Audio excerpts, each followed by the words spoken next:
It's way too loud. Is it too loud? Yes. Oh, what is that? All right. So we're adjusting the sound now. I can adjust it on my side. Okay.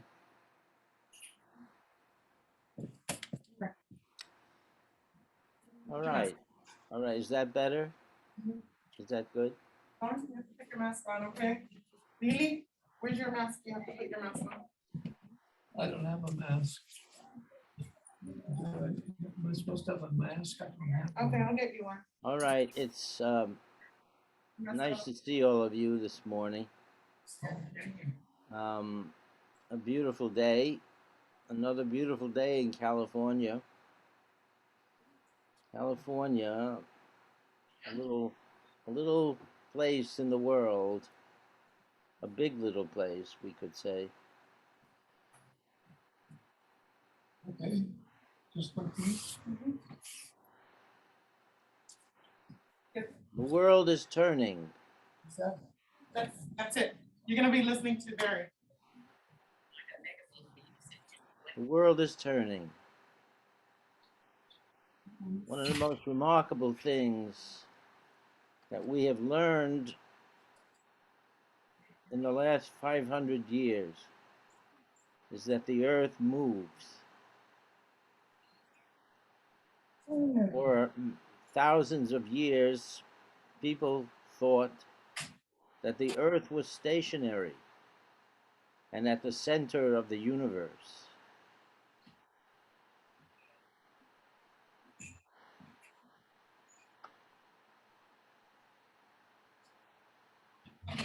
Many people thought because it seemed we were at the center of the universe, that meant that we were especially important.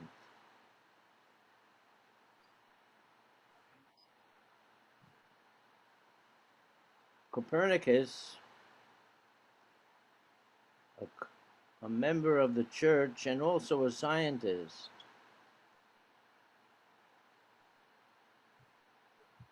said that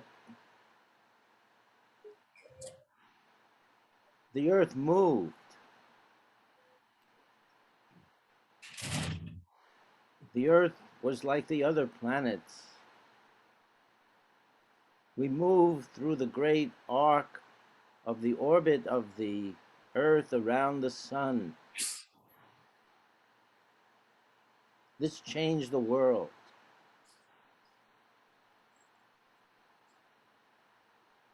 It was one of the greatest events in history, but is little noted today because we simply take it for granted that the earth is like the other planets and it moves about the solar system, moves about the sun.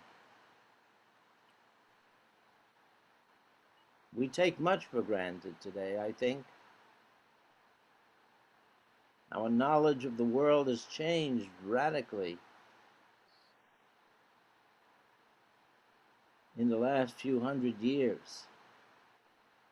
Not only our place in the universe, but our understanding of the very nature of reality.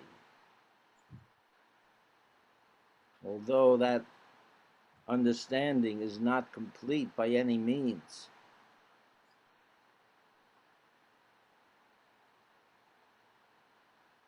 In ancient times, the Greeks and people in India said that the world was made of tiny things called atoms. Democritus in Greece and his teacher, Leucippus, said the world was made of atoms.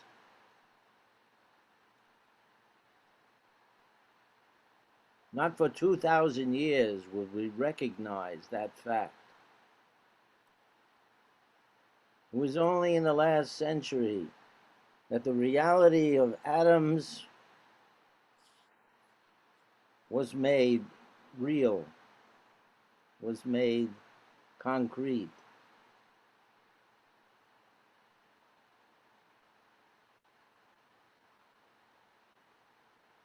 I believe you could say it was the greatest discovery of all time. That the world is made of atoms.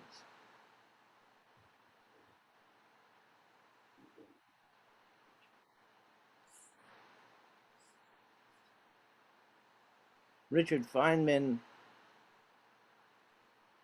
one of the most noted scientists of the 20th century, said that if you had one sentence that could say more about the universe than any other sentence, it would probably be the world is made of atoms. Why is that so important? What difference does it make to us that the world is made of atoms?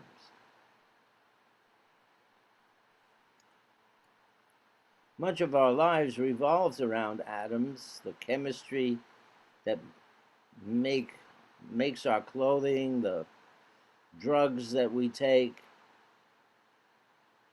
even the food is affected by the way we manipulate atoms. Today, a lot of our food is produced through the manipulation of the genes, which are made of atoms.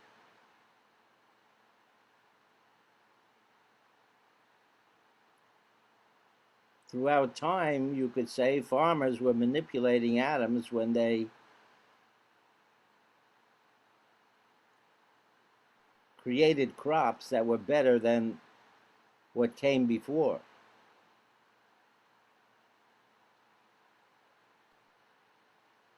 The whole world of chemistry is based on our understanding of atoms. And indeed, the chair we're sitting on, the air we're breathing, the clothing on our backs, our bodies, our bones, our blood, everything is made of atoms. Right? Any questions? So what are atoms? Why are they so important?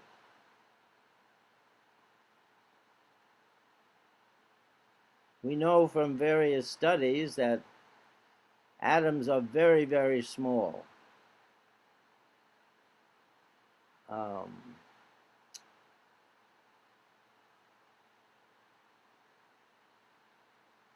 If you think of a 1 millimeter ruler, right? 1 millimeter. There's 10 centimeters, or rather 10 millimeters in a centimeter, and that's about a half an inch long.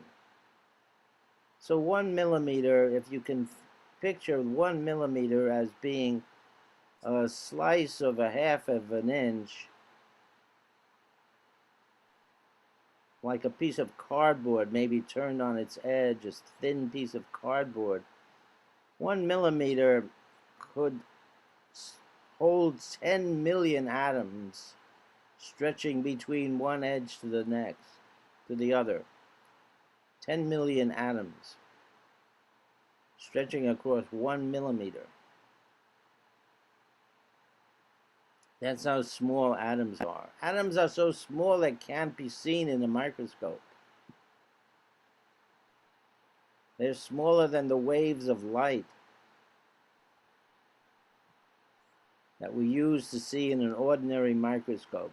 But we do have certain microscopes that can peer into the realm of the atom using things like X-rays, and we can get a sort of a picture of what an atom might look like, but it's still pretty fuzzy.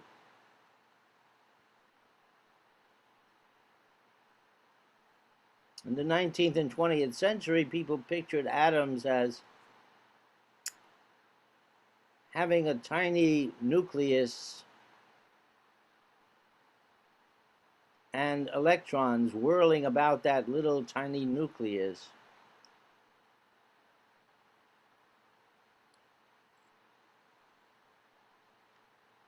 We know that the atom is mostly empty space. And the reason we don't fall through our chairs is because, why do you think that might happen? Why, if an atom is mostly empty space, what holds the chair together?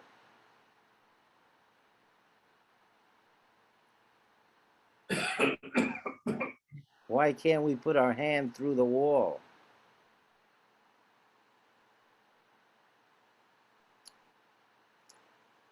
While atoms don't have much in the way of matter, 99% of an atom is empty space, right? It's remarkable to think about that. It still is a very powerful structure. When we set off an atomic bomb, we're releasing some of that power. I should say a hydrogen bomb. When we set off a hydrogen bomb, we're releasing the internal energy of the atom. It's what powers the sun. Another reason why atoms are so important. The way atoms interact in the sun allows a bit of energy to be released. And that energy is why we're sitting in this room warm enough to think and be here and be alive. Otherwise, it would be 300 degrees below zero out. Not too conducive to life. The oceans would freeze solid, and probably the atmosphere. It'd be very difficult to have any life on the surface of the world, the earth. So the sun, which operates on the condition that atoms can release energy, which is another wonder. Why do atoms contain energy, and why does that energy get released over time, not all in one shot, like in a hydrogen bomb? One of the great wonders about the sun is that it's constant. It doesn't fluctuate too much. So over time, it is getting warmer. Every billion years, the sun increases its temperature about 10%. In 1 billion years, it's going to be too hot on the earth for normal life to exist. What will we do? What will we do? Good question. We could probably go underground and take life with us and create artificial living worlds underground, perhaps. We could fly to some other part of the solar system, maybe start colonies on Mars, or the moon, who knows. We could go to other places in the galaxy, other stars. By then we might understand how to travel between the stars in a relatively short time. Today it would take too long. 25,000 years for a trip from Earth to the nearest star. At the current 25,000 miles an hour.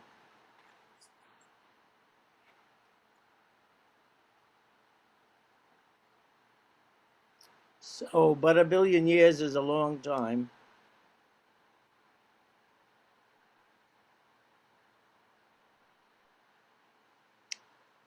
It's hard to even imagine how long a time it is.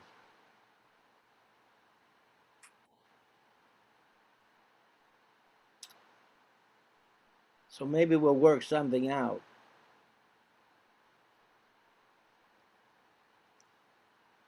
But in the meantime, the sun is shining down on us every day, bringing its wonderful warmth and light, because its atoms can combine together, and when they do that, they release a little energy, and that's why we're here, one of the reasons.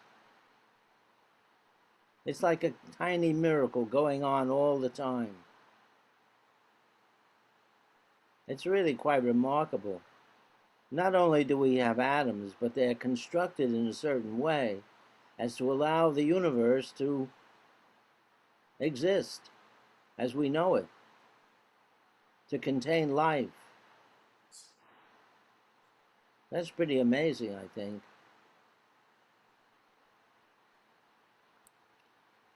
What do you think? Amazing. Thank you.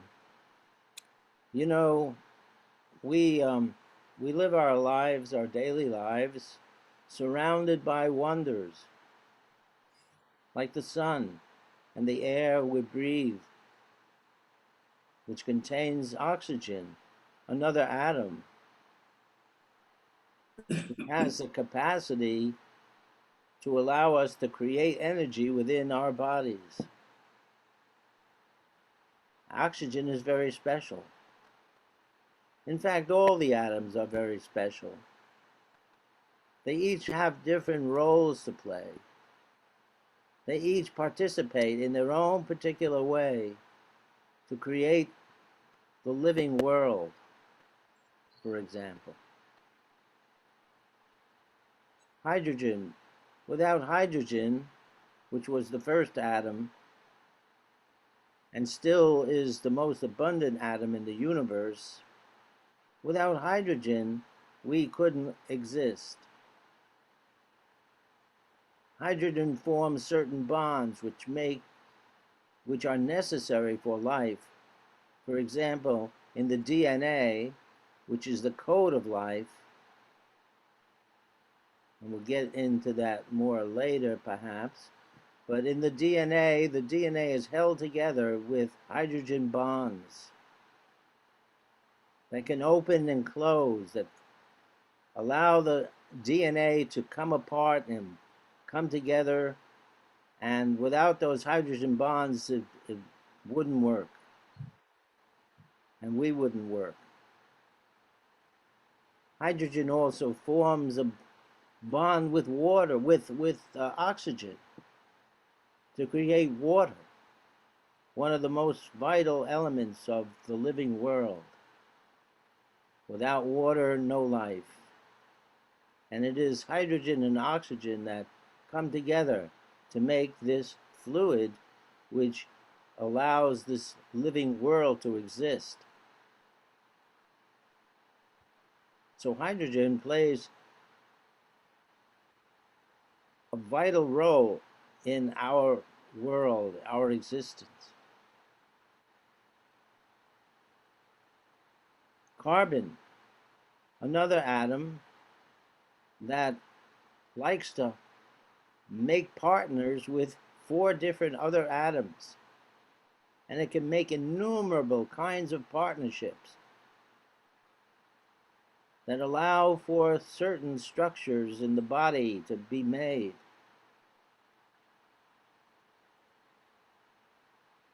In the trees around us, and in the plants, without carbon, none of these trees and plants could exist.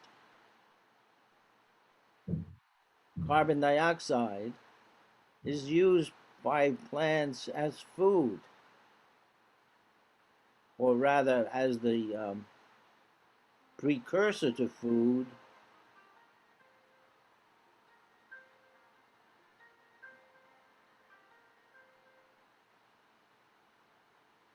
Sorry. Carbon dioxide, which we find naturally in the air, is used by plants as one of the structures that eventually becomes sugars and starches.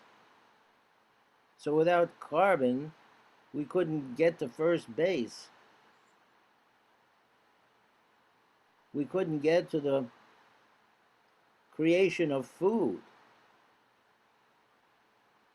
That's pretty amazing, right? So, isn't it interesting that the world is made of these atoms which have peculiar properties that allow for living things to exist?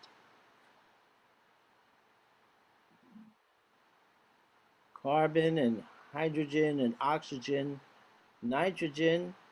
We need nitrogen in the plant world to create the structures necessary for plants. Without nitrogen, it doesn't work. That's why farmers are always putting fertilizers on the soil, because they're returning nitrogen to the soil, which is used by plants to make their structures.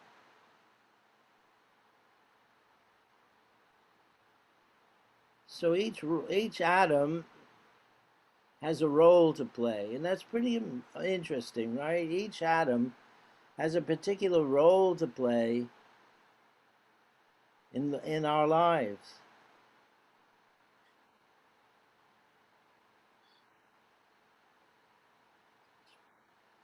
So when Richard Feynman said, if you wanted to write a sentence that was maybe the most important sentence about the world, those words would be, the world is made of atoms.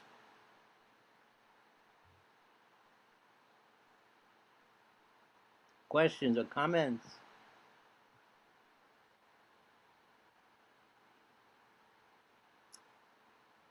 We're still learning about atoms. We're still learning about how they work, what they are not.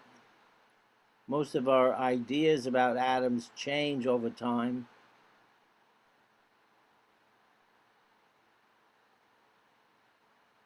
In Democritus' time, well, that was 2,000 years ago, he thought of atoms as solid little bits that couldn't be divided.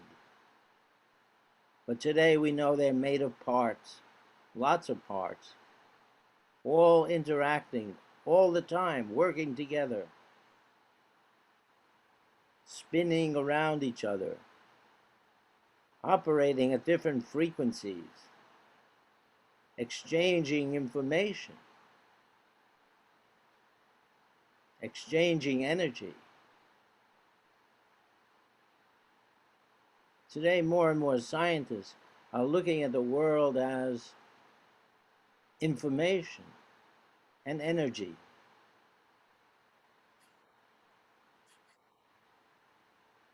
Each atom contains a certain structure and a certain frequency. Atoms are vibrating at very high rates of speed, vibrating, and that is a kind of information. It's a kind of energy as well. What makes these atoms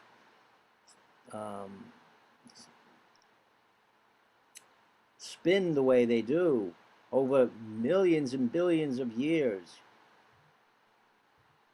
How is it possible that the atoms are still engaged in this energetic dance?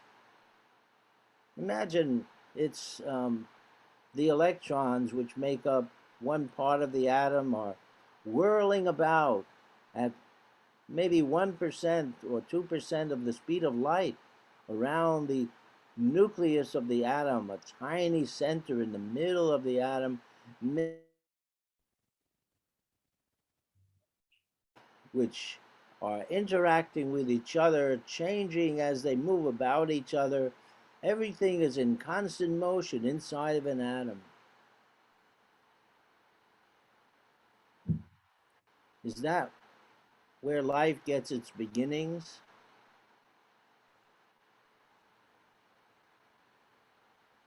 Oh,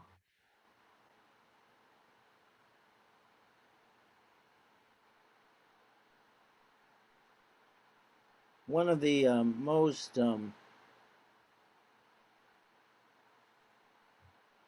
often descriptions of life is that it has movement. All life seems to have movement. Even if it's stationary, things are going on inside of it. There is activity all the time. A snail or a mussel clinging to a rock is a little bit of activity, pulsating and changing and having its cells dividing, creating food for itself and energy. Um, it's really, really remarkable. The smallest of living things is very, very complex and wondrous, and you know, an ant moving across a table is quite something, really. I often wonder how it is these ants find a bit of food that is on top of the refrigerator. How is that possible? Imagine the size of an ant's brain. And that brain is able to allow the ant to move and to smell and taste and see even, and interact with other ants in very complex ways often, and build homes. You know, ants have this way of creating nests that go deep in the ground, and they know exactly how to build these nests, how to make them waterproof, how to create ventilation in the nest. Termites are another wonderful builder of nests, and termites know how to create a nest that sheds the rain and is able to have air move through it to ventilate the nest. So it's quite amazing. How big are their brains, you know? Termites. Any questions or comments?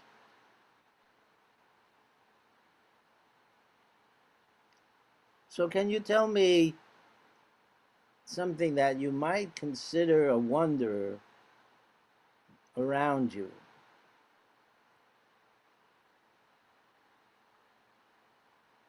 What might you consider a wonder around you?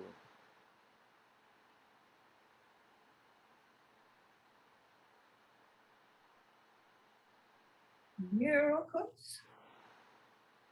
What's that? Just a second.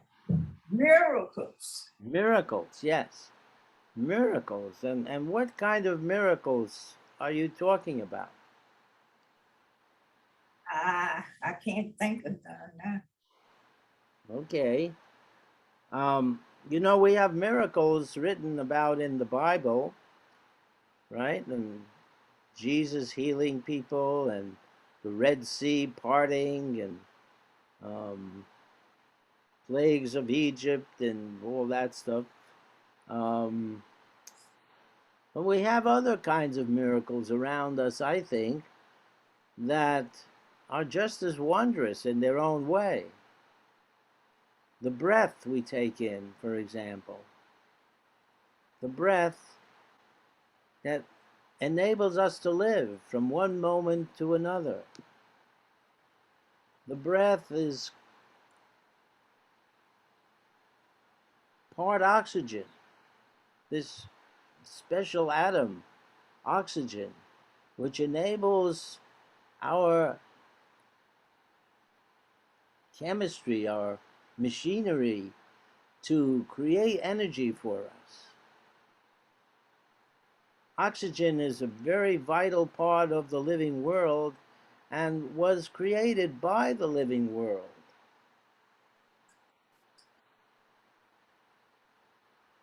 Actually, in the beginning of time, there was no oxygen.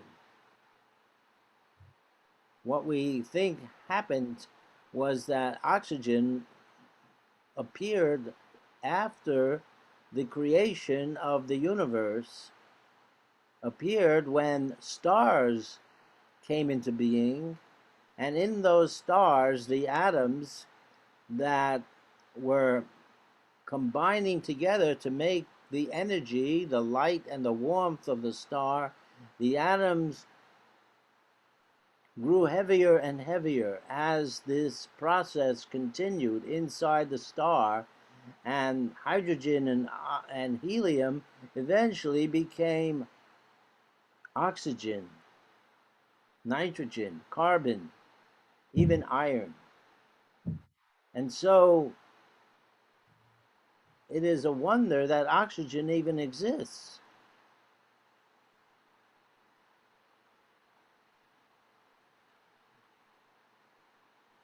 And yet oxygen plays such an important role in living in the living world. It is interesting that the oxygen we breathe wasn't present on the earth when it first formed. How do we know this? We can go into the rocks and we can see that there were no plants, no animals, and there was nothing that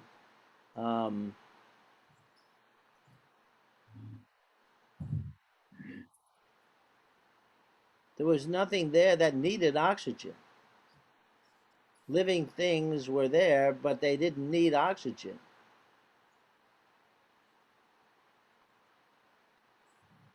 Living things that needed oxygen were an invention.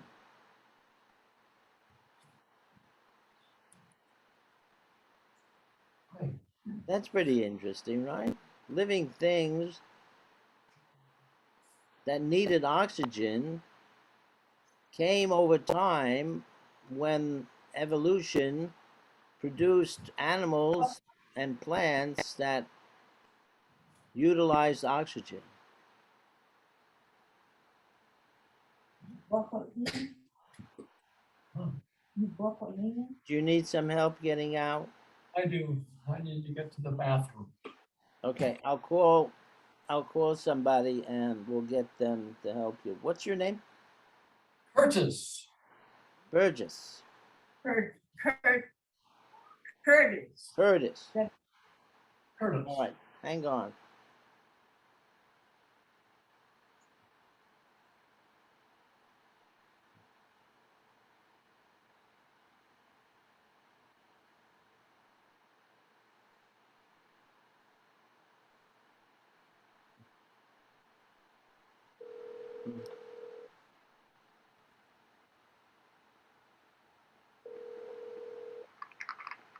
Good morning, this is Leslie. How can I help you? Hi, Leslie. This is Barry. Could I? Hi.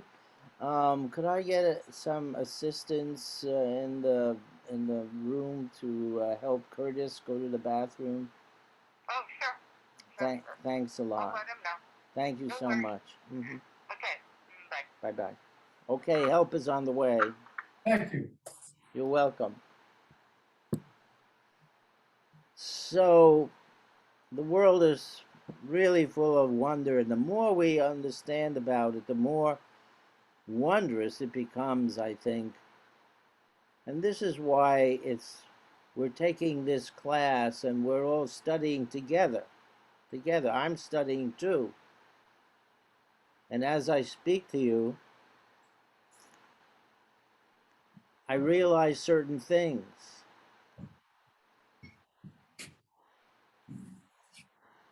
All right, now. You have to stand up. Put your hands together. excuse us? Thank you. Thank you, dear. You, my friend. So we're all learning together. We're all learning together. And isn't it wonderful? We can learn and we can discover and we can expand our understanding of things. You know, we live in a very special time when we can study things in ways that we never were able to do before. We have wonderful telescopes that look out into the universe, that see worlds and stars that it was impossible even a few years ago. We have a space telescope, and we're going to have another one soon. And we have eyes on the universe that were totally impossible to even think about 100 years ago. Who would ever think about a telescope in space? You know, 100 years ago, we didn't even have airplanes practically, or we had the beginnings of airplanes. But now we're putting a couple of weeks ago, we put civilians into space for the first time. Did you see that? Ordinary people with money went into space, went a few hundred miles above the Earth and stayed in orbit for a few days and came back down. Nice, huh? So who knows, you know, in a few years we may be able to get on board of a rocket and go to the moon or go to Mars as a casual thing or ordinary thing. Well, I don't think it'll ever be ordinary, but much more possible than it is today. And so our understanding of the world changes as we know and explore more about it. And our understanding of the world also changes the way we think about ourselves, our spirituality even. When we look at the enormity of the universe and say, well, how did this ever come to be? We are moved to think of possibilities that we may not have even entertained before. How about a poem? Should we read a poem?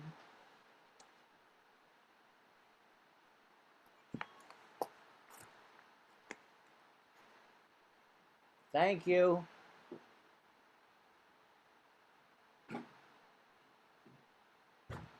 Thank you. It's my mailman. He tells me when I get a package.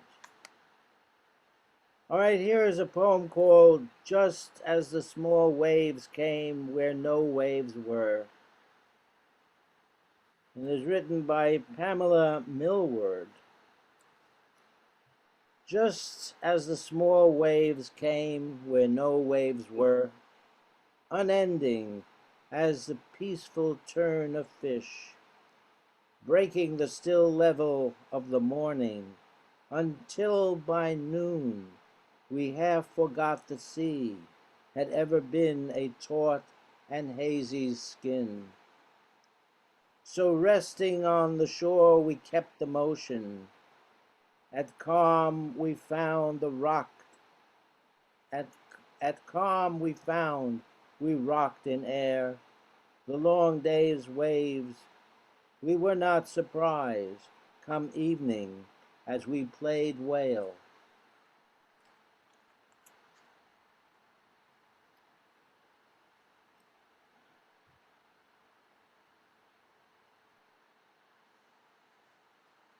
Here's a poem by William Stafford, Sayings from the Northern Ice. It is possible that people at the edge who say things at the edge Winter is toward knowing.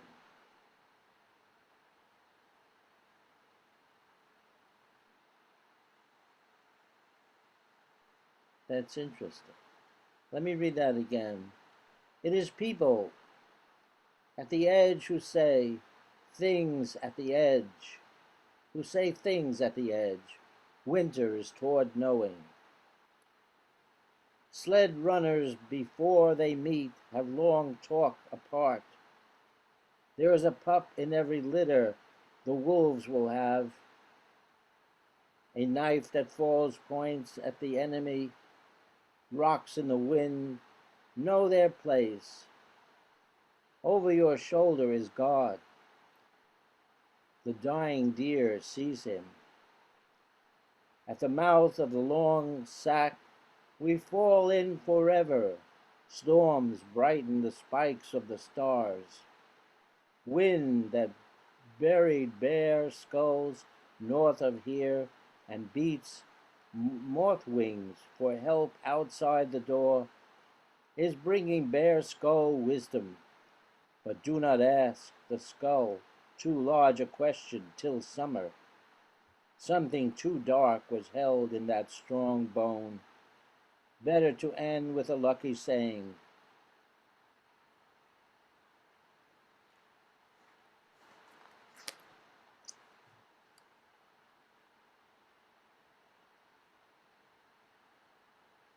I love that, I love that, I love the day.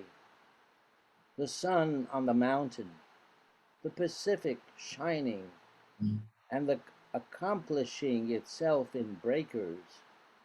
But I know I live half alive in the world. I know my half belongs to the wild darkness. I should read that again. I know half my life belongs to the wild darkness. A friend of mine, Vilma Takar, was a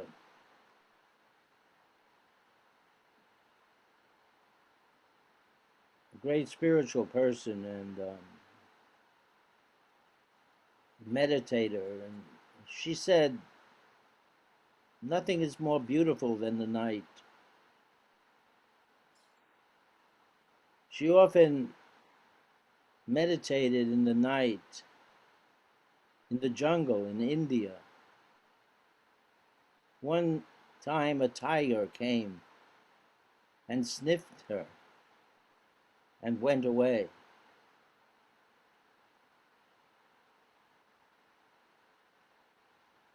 Nothing is more beautiful than the night.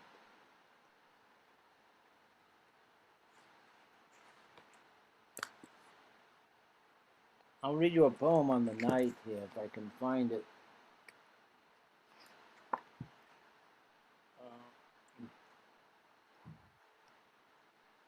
What is that called?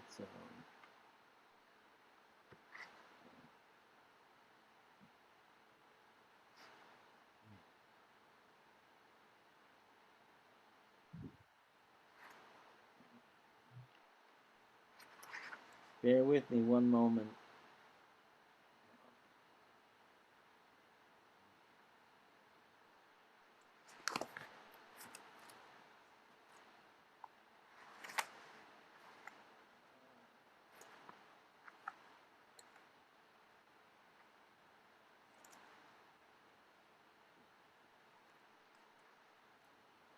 Let me see what's in that poem.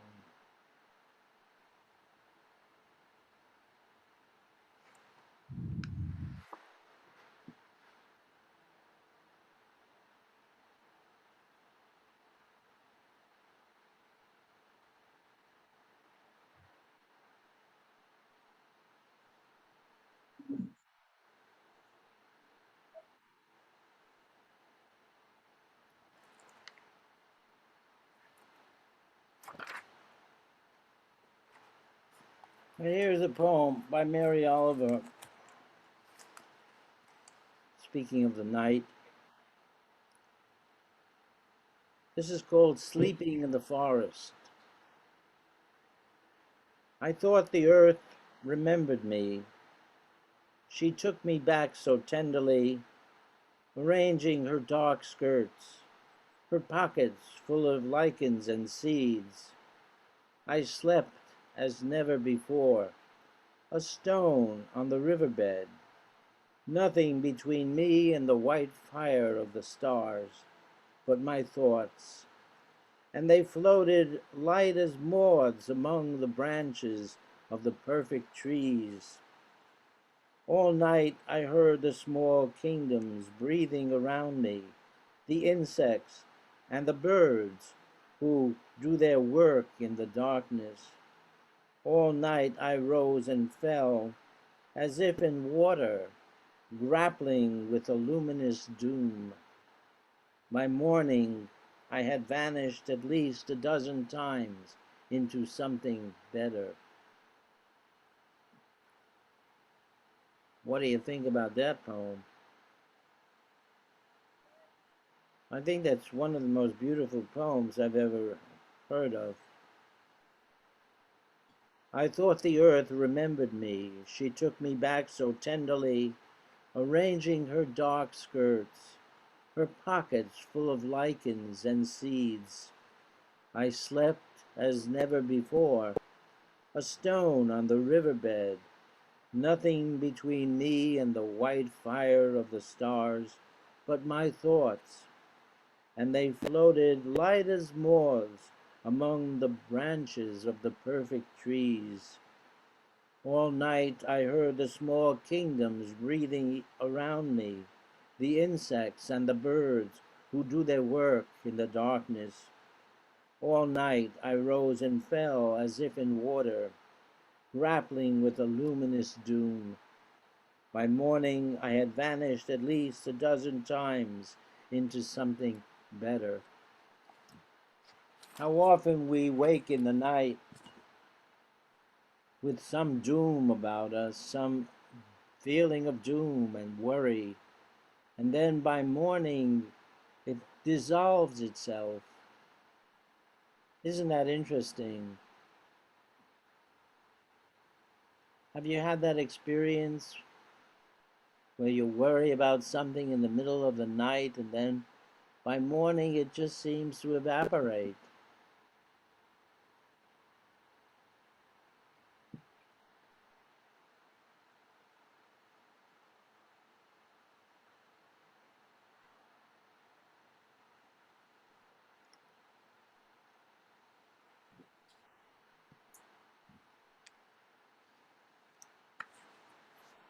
Here's an interesting book. It's called Stories of the Invisible. It's by a fellow named Philip Ball. And he talks about how the world is mostly invisible to us. How we've learned to see things in this time of our lives that we've never been able to understand before. How a cell works, what's inside of it, how things are recreated in the body, how energy is brought through the cells and our lives, how intricate the machinery that operates the body works. There are some 60,000 proteins he talks about. Proteins are what makes up most of the structure of the body, other than water. Most of the body actually is water. But the rest, you can say, is proteins. And there are many kinds of proteins in each cell of the body.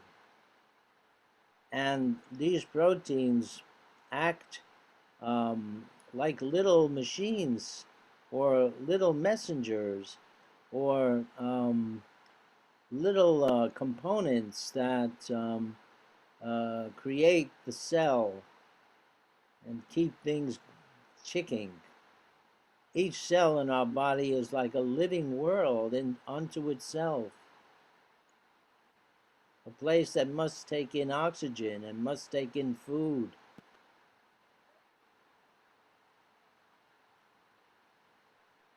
place that needs to repair itself. Imagine the cell has a way of repairing itself and rejuvenates itself. The cell can become a new cell.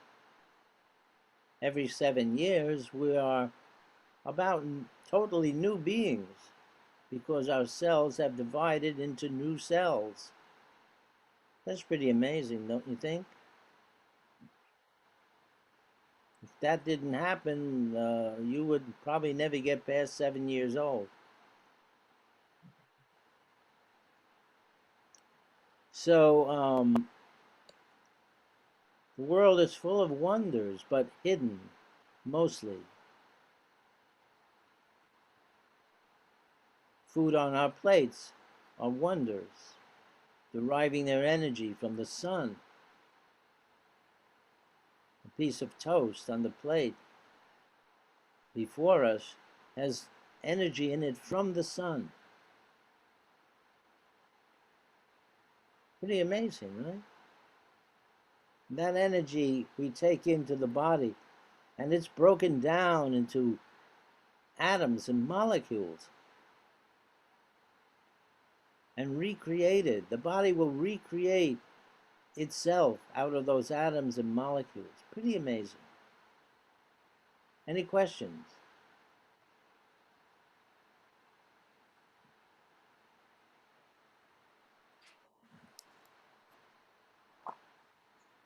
Maybe I'll read a little bit of this book. Let's see.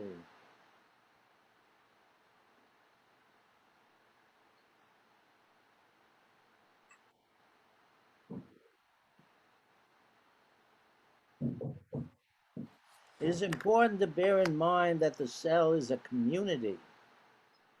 Its members have no volition, no foresight, no memory, no altruism, but they collaborate so beautifully that it is easy to forget this.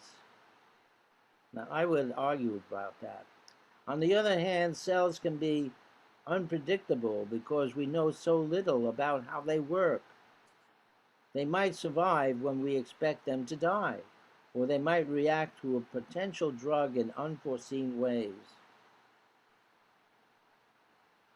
A human cell needs oxygen and sugar to make new molecules and replicate itself. So we breathe and eat. Nerve impulses start at the level of our cell. Our tissues, skin, hair, bone, muscle, are put together molecule by molecule in the cell. We shiver, we sweat to stabilize our cell's temperature. Very many questions about the way we function can, in other words, be addressed on the rung of molecular biology. Of course, among those that cannot are many of the most interesting questions. So, there you have it. I'm going to end here. I hope I've been able to make something interesting for you today. It's always good to get together with you. Thank you for your patience and your good listening. And hopefully we'll see each other next week. Okay. Have a wonderful day. You Thank too. you. Thank you so much. I appreciate it. Thank you. You be well and take care and have a great day. You too. Thank you. Bye-bye now. Bye-bye.